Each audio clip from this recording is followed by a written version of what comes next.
කවදා හරි හිතලා තියෙනවද වතුර වීදුරුවකට දාපු තෙල් බිඳක් ඇයි උඩ පාවෙන්නේ කියලා? එහෙමත් නැත්නම් සබන් කොහොමද කුණු පිරිසිදු කරන්නේ? මේ හැම දෙයකම පිටිපස්සේ තියෙන විද්‍යාත්මක රහස තමයි රසායනික ද්‍රව්‍යතාවය.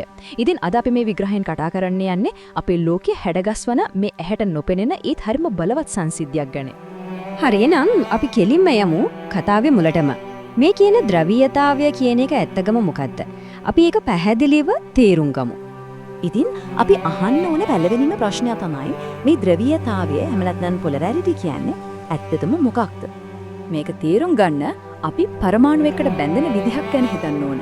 ඒ තමයි සහ සංයෝජ බන්ධන. ඒ කියන්නේ ඉලෙක්ට්‍රෝන බෙදා ගැනීමෙන් හැදෙන බන්ධන. හැබැයි ද්‍රවීය බන්ධනයකදී වෙන්නේ මේ බෙදා ගැනීම සාධාරණව වෙන්නේ නැහැ.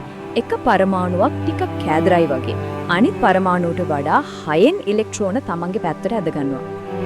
මේ කතාවේ මුළු හරයම රැඳිලා තියෙන්නේ එකම එක දෙයක් මතයි. ඒ තමයි පරමාණු අතර ඉලෙක්ට්‍රෝන බෙදා ගන්න විදිහ. මේක හරියට ඉලෙක්ට්‍රෝන වෙනුවෙන් කරන කඹ ඇදීමක් වගේ. රසායනික බන්ධනයක් කියන එකේ හරයම ඇත්තටම ඔන්න ඔය කඹ ඇදීම තමයි.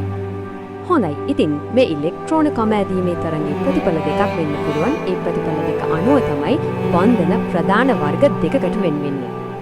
මෙතනින් ඒ වෙනස හරිම පැහැදිලි.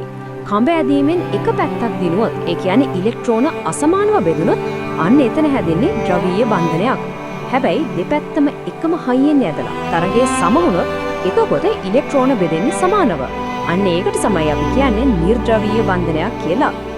ඉතින් බලන්න, මෙතන තියෙන තීරණාත්මකම කාරණය තමයි පරමාණු අතර තියෙන බල තුලනය.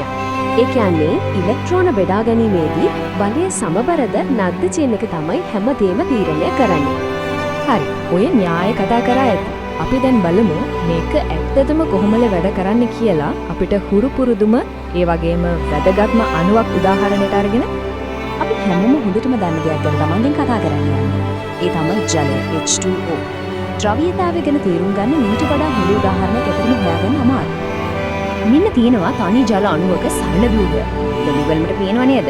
මැද තියෙනවා එක ඔක්සිජන් පරමාණුවක්. ඒකට දෙපැත්තකින් හයිඩ්‍රජන් පරමාණු දෙකක් සම්බන්ධ වෙලා තියෙනවා.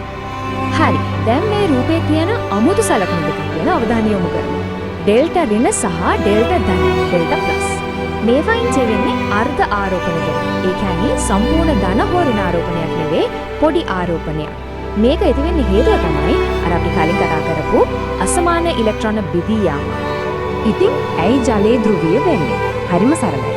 ඔක්සිජන් පරමාණුව හයිඩ්‍රජන් පරමාණු දෙකට වඩා හරිම බලවත් විදිහට ඉලෙක්ට්‍රෝන තමන්ගේ පැත්තට ඇද ගන්නවා. ඉතින් ඉලෙක්ට්‍රෝන වැඩි වෙලාවක් ගත කරන්නේ ඔක්සිජන් පරමාණුව ළඟ.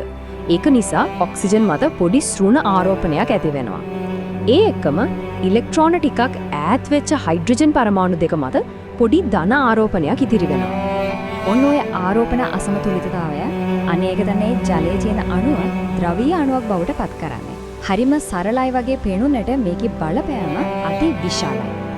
අණුවක් ඇතුලේ වෙන මේ පුංචි ආරෝපණ වෙනස, මේ අසමතුලිතතාවය තමයි ජලය විශ්වීය ද්‍රාවයක් කරන්නේ.